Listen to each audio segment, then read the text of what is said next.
Hello again, this is Tom Worth Jr. Welcome back to the channel. I'm going to talk about a talk I saw out at the Hoover Institution at Stanford, and I almost did a wardrobe change into a Stanford shirt from when my son went out there. But one of the two guys that I am so enthralled with from this talk actually spent 33 years teaching at Princeton. I read about him. And if you've ever seen pictures of Stanford, kind of their campus, then the main landmark you might be familiar with is the Hoover Tower. That thing, it's really cool. The Hoover Institution is just a think tank. It's widely considered conservative. I would consider it conservative. They don't want to be considered conservative or liberal. They are about freedom and liberty and minimal government intrusion. That sounds conservative to me, but it's fine. Condoleezza Rice, Dr. Rice has been out there forever, before and after serving George W. Bush's administration. But the two guys talking out there are General Jim Mattis and a guy I hadn't heard of.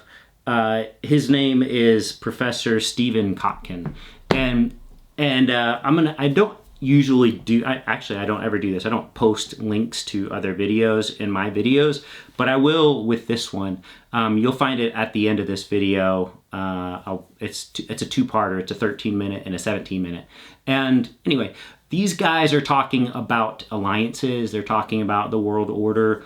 They're talking about the United States, the existence of our form of government itself, the existence of the United States itself being deemed a threat by places like China and Russia and Iran.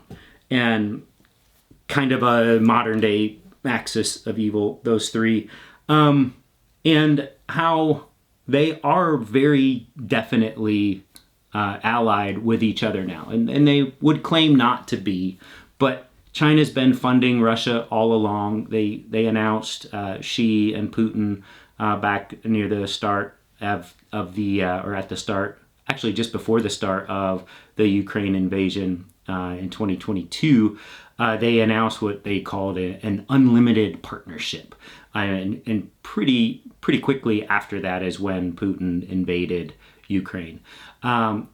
Because he doesn't have the money or the resources to sustain such an assault with only Russia. So he needs China's money. And he needs Iran's drones. And you see all three of these countries allied and taking part in the continuing 2.5-year assault on Ukraine. General Mattis refers to Ukraine as the shield of Europe. And I bring this up if there are any Trump voters or potential Trump voters watching. I do know that a common perception of the war in Ukraine, there are the term forever war, which I believe was used for Afghanistan, which Biden did end. Trump always promised to, never did. He left office, our troops were still there. Biden got them out. That's a fact. Trump always promises to do things that he never actually does. That's just one in a long list. But Ukraine, and keep in mind we have no men or women at risk over there from the United States, but we do spend a lot of money there, and we do send a lot of equipment there and provide a lot of training to Ukrainians to do this. But Mattis referred to Ukraine as the shield of Europe, and he referred to the fact that Finland and Sweden, who had not been part of any alliance, they remained neutral after World War II. They didn't want to get caught up into entangling alliances, have both joined NATO now since the Russian invasion of Ukraine, because their borders are right next to Russia, and they know that they would be next. Because another thing I see from Trump commenters is Ukraine's not part of NATO, therefore we don't need to defend them. Well, with that kind of thinking running amok, Finland and Sweden very quickly joined NATO. And that's what Ukraine was on the road to doing, on the path to doing when Putin invaded. That is why he quickly got China to support him and invaded before Ukraine could officially join NATO. Because it's a process to do that, to join NATO. Mattis is among the legion authors of books that, whether they're family members or professional people who knew him, who served under him, who worked closely with him, who have written books about how you cannot keep this guy far enough from office and power. He needs to go far, far, far away from any power or influence, especially the Oval Office. That's General Jim Mattis. He was Trump's Secretary of Defense.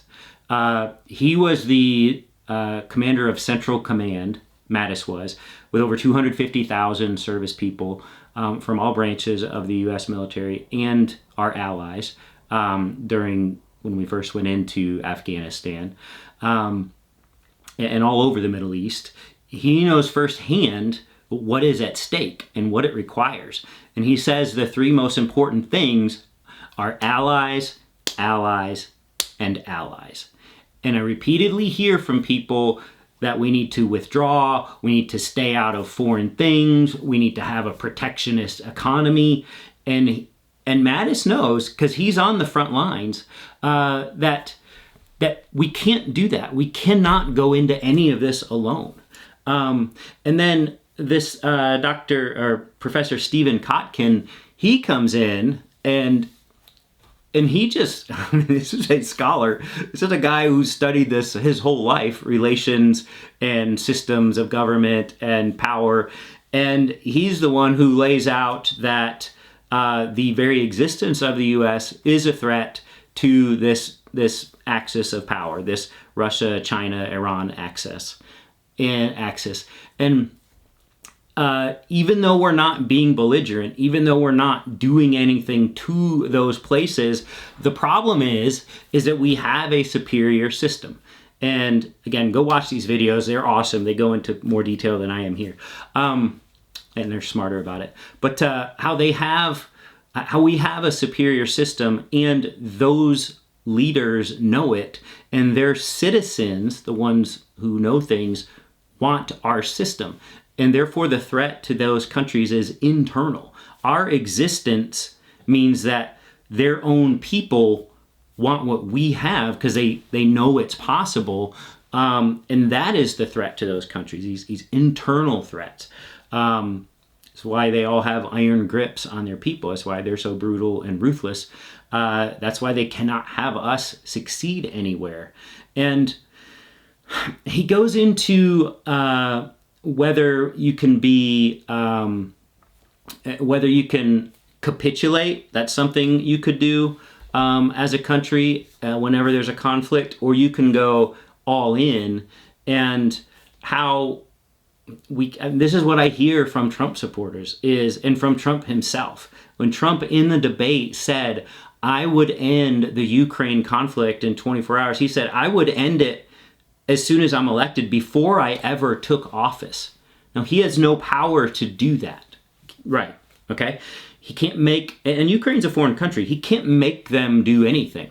Do you think he's calling Vladimir Putin and demanding that he withdraws from Ukraine?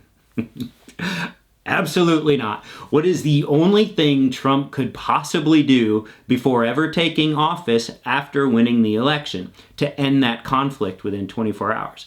He will call Zelensky and say, hey, bud, we're stopping all support from you the day I'm inaugurated. And at that point, Putin will run roughshod over you and take everything. So what you need to do right now today is negotiate, because you're not going to have any better terms than you would right now. And Zelensky, he's still not going to capitulate. And Europe wouldn't let him fall for as long as they could hold out, but they cannot do this without the support of the United States. It can't hold out forever. That's what Trump would do. He would absolutely capitulate. And if you think that someone like Vladimir Putin or Xi Jinping or the theocracy in charge of Iran would then just say, okay, we're done now, everything's cool.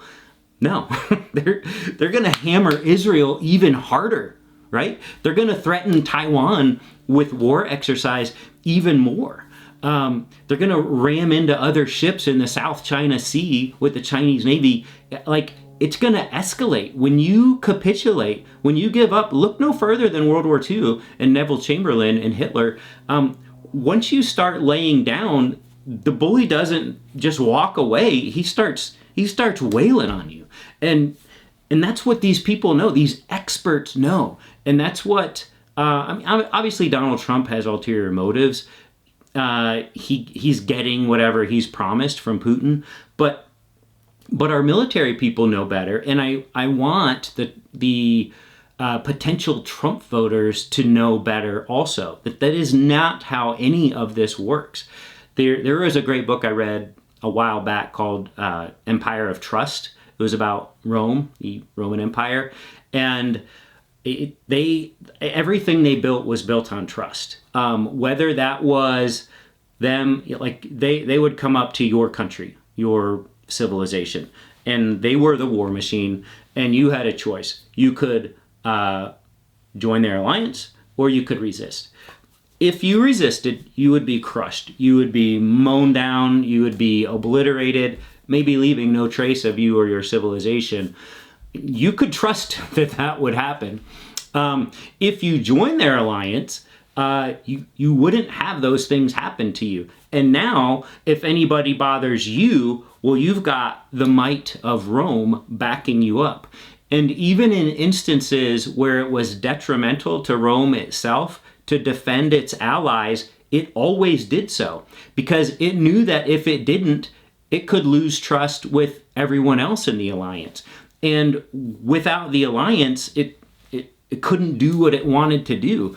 Because when you have allies, you don't have to just put your army everywhere and keep your thumb down on everyone. You're letting them go about your business or their business, and you don't really have to do all that much. But when they're adversaries, you're always in conflict. So you need allies. This is what Mattis is saying. You need allies. And Rome knew that, and to have allies, you need to have trust. You need to have trust from the bad guys that if they don't stop, they're going to have hell to pay, and you need to have trust from the good guys that you will always have their back, even when it costs you extra, even when it might not be in your financial interest to have their back. That's just what an alliance is. If you've ever had a friend who is having problems with someone else, are you the kind of friend that has their back, even though it's troublesome for you? You're like, oh my God, why are they doing this? But they're your friend. You have to have their back.